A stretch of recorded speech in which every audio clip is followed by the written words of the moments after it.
Around the World, Biblical Counseling in Argentina on this edition of Truth and Love.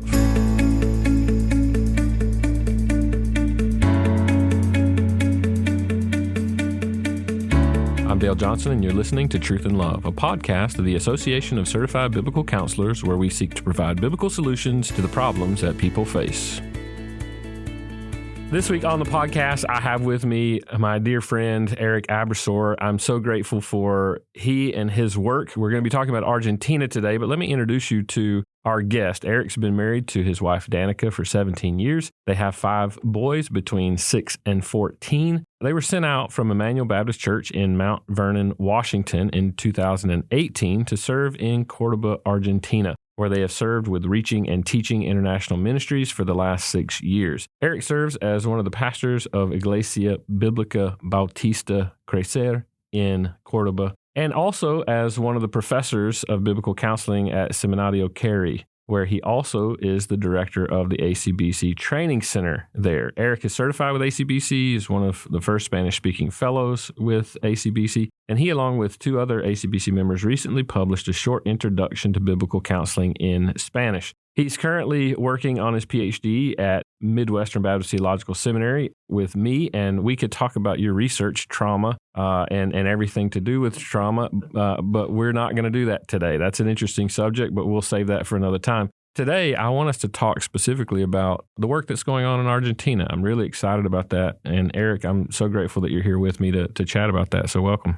Thanks, Dale. Appreciate it. I'm glad to be here. And now, as we jump in, so many things that I want to talk about. I was just there with you in November of 2023, and really exciting to see all that the Lord is doing there, up close and personal, seeing what the Lord is doing with the seminary, your church in particular, the reach, the interest that we're seeing, biblical counseling there. And the Lord has strategically placed you and several other good brothers there who are leading that ministry. And I'm excited for us to talk about that today. Let's start giving our listeners an idea of the landscape in Argentina. Is certainly different. It's a very European feel. It's a different feel than what we see here. Give them sort of a landscape of biblical counseling in Latin America in general, and then specifically in your context in Argentina. Yeah, absolutely. Let me just give maybe a brief landscape of the religious context in Argentina first, and that might help us understand the biblical counseling landscape a little bit more. But Argentina, obviously, traditionally speaking, is very Catholic, although the bigger cities are becoming much more secular, much more atheistic. In the northern parts, you might find, more secularism, but syncretism, and just a mix of religions, but a lot of prosperity gospel as well. And so what we are finding, especially in our churches, are just true believers that are coming out of those contexts, and they are looking for sound doctrine. They're looking for healthy doctrine. They're looking for just a healthy church. Another interesting thing about, you might say, the religious landscape of Argentina is just how psychologized it is. It is, I was just looking at the actual stats this morning, and it is per capita, it has the most psychologists in the world. It's just normal. It's a normal part of life there. Even during the World Cup, it was interesting when Argentina lost its first game. We don't lose a lot of soccer games, but when we lost our first game in the World Cup, the goalie was doing a press conference, and he was talking about how, he had to call his psychologist to get counsel and to feel better after the loss. So all of that is kind of providing and just kind of paving this way for the landscape of biblical counseling in Argentina. Yeah, I want to capitalize on some of what you said, because while I was there, you were describing Cordoba specifically, and it's a university town. That's right. You were describing even the focus of degrees that are offered there, and the amount of students, first of all, that you have is really incredible. And then specifically, students studying psychology. Give sort of some brief context on that. So it's 1.5 million people in the city. And of the 1.5 million, we have almost 250,000 university students. And the largest degree that they offer is psychology, and that wins every single year. And so you imagine our local church, which you already mentioned, your Spanish is quite good, by the way. So we have a lot of students that are coming from our church or from the universities that are studying psychology, and they're coming to our church. and they're introduced to this concept of biblical counseling.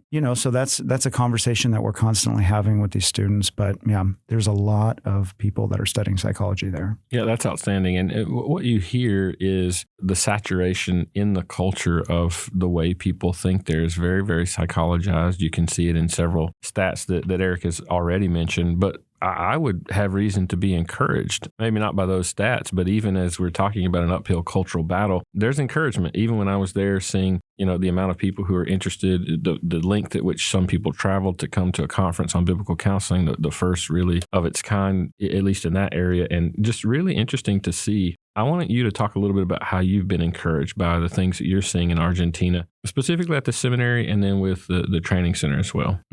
Yeah, absolutely. We've been very encouraged just by the interest that we have seen in biblical counseling. So like I mentioned, a lot of these students that are studying psychology are then introduced to the concept of biblical counseling. And I think for a lot of believers, it makes sense. They're fascinated by the fact that the Bible has answers to people's problems and that can truly help others become more like Jesus. So they are seeing that, and they're really seeing just that these two worldviews are incompatible. What they're studying in the university, it's primarily psychoanalysis, although there's other streams of psychology that they're studying, but they become very interested. And many of them start to study at the seminary that we have. And they begin to study biblical counseling. They go to our conferences. They're very interested. So just a few years ago, we started our program at the seminary. It's our program in biblical counseling. I was going to be happy with just 5 or 6. I thought if I can just get 6 students that enroll in this program, it would be great. In the first semester, we had about 70. And the program's only been around for just a couple of years, but we're up to 170 people. And all of those students are, at the same time they're going through the seminary education, they're also fulfilling all of the requirements for ACBC certification, except for phase 3, which is the supervision. So it's super exciting to see what's happening in Argentina there.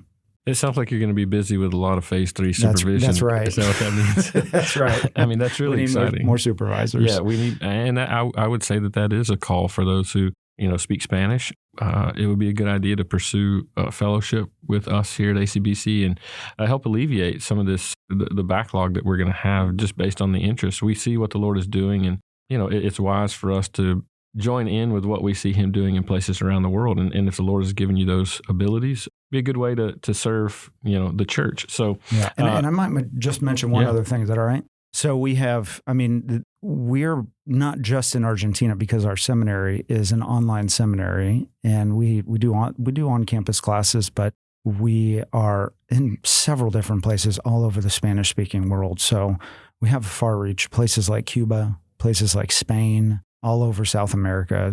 Obviously, Argentina has a heavy presence, but you were mentioning in your last answer, how many people have studied psychology and they see it as left wanting, and they hear about biblical counseling and the scriptures and they become hungry for that. We even had a guy at the conference that we were at in November giving testimony. I think he was a teacher of psychology even, and that was just such an encouragement to hear his framework and how the Lord worked in his life specifically with the truth of Scripture, and his testimony was pretty powerful. Yeah, that was Tommy, and he studied psychology. And several years ago, it was probably 2016. We had a brother from Spain, David Barceló. You know him, and he came to Cordoba, and he did a conference on biblical counseling, and that was really just a shock to a lot of the people that were there, because there were a lot of psychology students, and they kind of just,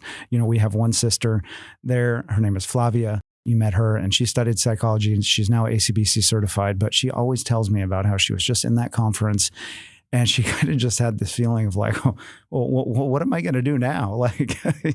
But she has managed to use her degree for the glory of God in Argentina, and she's just serving people with biblical counseling. That's great. Yeah, I love to hear those types of stories. Now, let's talk a little bit about your training center there in Argentina. It is a training center that's associated there with your local church. but also has a strong partnership with the seminary that you teach at. So talk about how that relationship works. It is unique and I think something that's encouraging. Yeah. So we obviously believe that biblical counseling is just another form, another aspect of biblical discipleship. And so that needs to take place in the context of the local church. And so we're constantly trying to emphasize that biblical counseling is not a parachurch type thing. It's not a parachurch ministry. It's something that takes place in the context of the local church. And we are facing that temptation. We're facing, because people come with this psychologized worldview, we are constantly battling this idea that maybe biblical counseling is just another form of Christian therapy or another form of self-help, but just using the Bible. So we are wanting to emphasize that, this takes place in the context of the local church. This is a form of biblical discipleship in people's lives. And so that's why the training center is out of our local church. And we want to make sure that we're equipping our members to properly minister to others. So we'll talk about biblical counseling, discipleship in our members' classes. We'll offer Sunday school classes on biblical counseling as well. But because our local church has a strong partnership with our seminary, the seminary was really started out of our local church. We do use our seminary as more of a training platform. It has a lot more reach, obviously, in just the Spanish-speaking world. So that's where we'll do more of our formal training is in the seminary. And but we're obviously just constantly emphasizing and pointing people back to that to their own local churches. But we want to offer training for just small churches. It's amazing, Dale, how many times I've traveled around Argentina and just gone to several churches, small churches. And, every time I have conversations with people there, I just ask them, I say, what are you needing more of? What kind of training? And they're always saying, we need to know how to help our people. They have marriage problems. They have problems with addictions, and we need to know how to help them. I was just in the north of Argentina, and we were with 60 pastors, and I would say probably 95% of them have no formal education.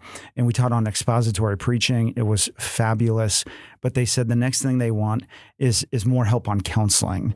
And so we're going to probably go back and offer training on biblical counseling. I'm hearing that story in so many places of the world. And, if you're listening to this podcast and you're interested in biblical counseling in different parts of the world, there are other folks who are hungry for that type of training as well. And I'm so encouraged by the things that are happening in Argentina, but this didn't happen overnight. And one of the things that I was very encouraged by is, Brother Sam Masters, who is there, been a missionary there for years. His family was missionaries there before. So we're talking like long, steady work, and we're seeing the fruit of that work over long periods of time. The Lord is bringing now laborers there, and we're rejoicing over the fruit that happens. So if you're in a part of the world where maybe you're laying some of that groundwork, you can be encouraged. It may take, 15, 20, 30 years, but the Lord can produce fruit. Be faithful, remain faithful, allow the Lord to grow it. And, if there's ways that we can help, I'm just so encouraged by the fruit that we're seeing, but it didn't happen overnight. I think that's an important piece of the puzzle, that sometimes people get discouraged because the work's not moving faster.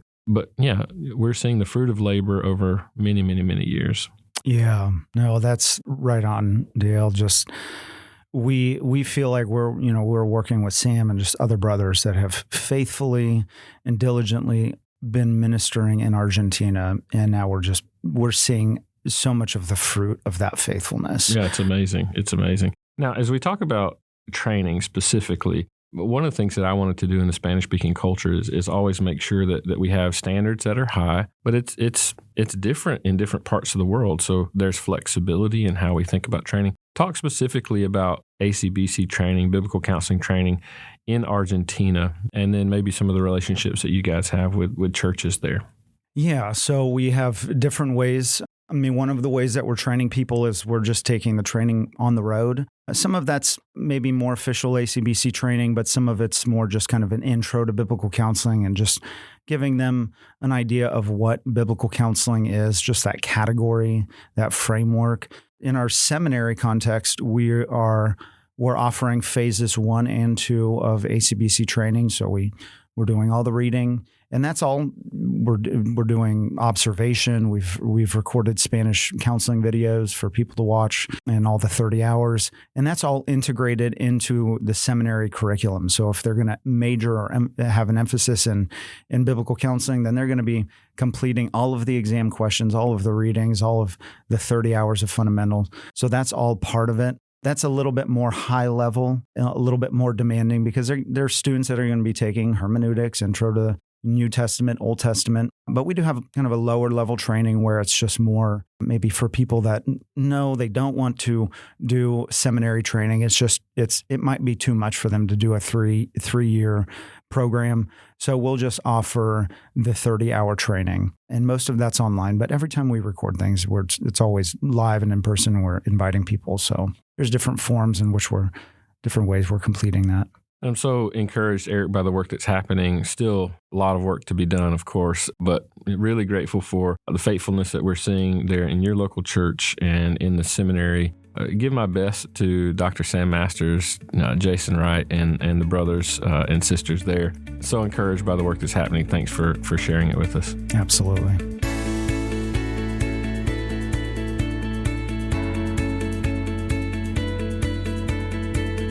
You're listening to Truth and Love, a podcast of ACBC. I can't help but think in our discussion today about Argentina and what the Lord is doing around the world, thinking about our Spanish-speaking brothers and sisters. This has been such a wonderful adventure for us at ACBC to give some focus to Spanish-speaking brothers and sisters. In fact, this year is the first time ever that we're going to have a live conference event offered to our Spanish-speaking brothers and sisters. October 7th through 9th, Fort Worth, Texas. We're going to have a Spanish-speaking pre-conference involved with our annual conference. That'll happen on October the 7th. And then during the rest of the conference, we will have live translation that's happening. You can join us in person or also virtually. We would love for you, if you're a Spanish speaker, to be involved with us at that conference. If you are not a Spanish speaker, but you know other Spanish speakers, would you encourage them about this wonderful opportunity? We're dedicating time to minister specifically in their heart language to our brothers and sisters in Spanish at our annual conference this year, October 7th through 9th in Fort Worth, Texas. Please encourage them to join us, and they can find out more information about this conference and our Spanish-speaking offering at biblicalcounseling.com.